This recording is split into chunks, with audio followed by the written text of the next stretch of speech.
Hello అందరికీ నమస్తే. Welcome to Anu's kitchen. ఈరోజు పన్నీర్ బుజ్జి తయారు చేసే విధానం షేర్ చెబుతున్నాను. ఇది రోటీ, పుల్కా, చపాతీ అన్నీ కూడా తయారు చేసుకునేటప్పుడు ఇది కంపల్సరీగా చేసుకోండి. వాటితో పాటు చాలా టేస్ట్గా ఉంటుంది. రండి ఇది ఎలా తయారు చేయాలో చూసేద్దాం. ఇప్పటి వరకు కూడా నా ఛానల్ని సబ్స్క్రైబ్ చేసుకోండి ప్లీజ్. పన్నీర్ ఇష్టపడే వాళ్ళు ఈ విధంగా తప్పకుండా ట్రై చేయండి. చాలా అంటే చాలా బాగుంటుంది. రండి ఇది ఎలా తయారు చేయాలో చూసేద్దాం. పన్నీర్ బుర్జీ తయారు చేసుకోవడానికి ముందుగా పన్నీర్ తేంగానే ఒకసారి బాగా క్లీన్ చేసుకోవాలండి. క్లీన్ చేసుకున్న పన్నీర్ని ఈ విధంగా మ్యాష్ చేసుకోవచ్చు, లేకపోతే తురిమేసుకోవచ్చు. అంతా మ్యాష్ చేసేసి పెట్టేస్తున్నానండి. నేను ఈ విధంగా మ్యాష్ చేసిన పన్నీర్ అంతా కూడా ఈ విధంగా సైడ్ పెట్టేసుకుందాము. ఇప్పుడు పన్నీర్ బుర్జీ తయారు చేసుకునే విధానం చూద్దాం. ఇక్కడ ప్యాన్లో 2 table spoon oil, 1 table spoon butter రెండు కూడా యాడ్ చేస్తే చాలా బాగుంటుందండి. బటర్ అనేది ఇష్టం లేకపోతే ఓన్లీ ఆయిల్తో కూడా చేసుకోవచ్చు. ఇక్కడ బటర్ అంతా కూడా బాగా మెల్ట్ అయిపోయింది.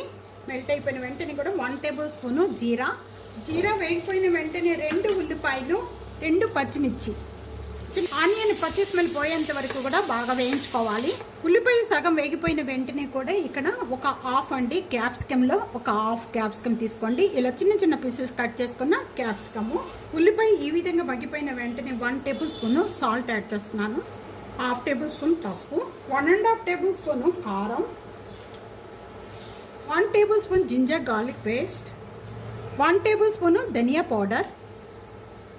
ఇవన్నీ కూడా యాడ్ చేసిన వెంటనే కూడా అల్లం వెల్లిపాయ పేస్ట్ వేసిన వెంటనే బాగా పచ్చి స్మెల్ పోయేంత వరకు కూడా ఈ విధంగానే వేయించుకోవాలండి. 2 టమాటాలు, చిన్న చిన్న పీసెస్ కట్ చేసిన టమాటాలు కూడా యాడ్ పాటు టమాటా సాఫ్ట్ అయ్యేంత వరకు కూడా మగ్గించేసుకోవాలి. టమాటా ఈ విధంగా మగ్గిపోయిన వెంటనే గ్లాస్ వాటర్ యాడ్ చేస్తున్నాను. వాటర్ యాడ్ చేసిన వెంటనే కూడా ఇదంతా ఒకసారి బాగా కలుపుకుందాము. మూత పెట్టేసేసుకొని మగ్గించుకోవాలి ఒక 5 మినిట్స్. 5 మినిట్స్ అయిపోయిన తర్వాత ఇప్పుడు ఓపెన్ చేద్దామండి. మరి బాగా కలుపుకుందాము. ఈ ఆయిల్ అంతా కూడా కర్రీకి అనేది సపరేట్ అయిపోయింది. మ్యాష్ చేసుకున్న పన్నీర్ అంతా కూడా దీంట్లో యాడ్ చేసేస్తున్నాను. యాడ్ చేసిన వెంటనే కూడా ఇదంతా ఒకసారి బాగా కలుపుకోండి. పన్నీర్ బుర్జీ పావ్ బాజీలోకి చాలా బాగుంటుందండి. పావ్ బాజీ తయారు చేసుకున్నప్పుడు ఈ పన్నీర్ బుర్జీ అనేది తప్పకుండా తయారు చేయండి. చాలా టేస్ట్గా ఉంటుంది. 1 table spoon garam masala powder add చేస్తున్నాను. ఇక చిక్కపడేంత వరకు కూడా మగ్గించేసుకోవాలి. చిక్కపడిపోయిన వెంటనే కూడా మనం కొత్తిమీర వేసుకుందాము. నేను కొత్తిమీర కాడలు యాడ్ చేస్తున్నానండి. చాలా అంటే చాలా టేస్ట్గా ఉంటుంది. గ్రేవీగా ఉంటే మనకి చపాతీల్లోకి, నాన్లోకి, పూరీలోకి వీటన్నిటిలో కూడా తినడానికి చాలా అంటే చాలా బాగుంటుందండి. 1 టేబుల్ స్పూన్ కస్తూరి మెంతి యాడ్ చేసుకుందాం. ఇలా మ్యాష్ చేసేసుకొని వేసుకుందాము. కస్తూరి మెంతి యాడ్ చేసుకున్న వెంటనే కూడా ఇదంతా ఒకసారి బాగా కలిపేసుకుందాము.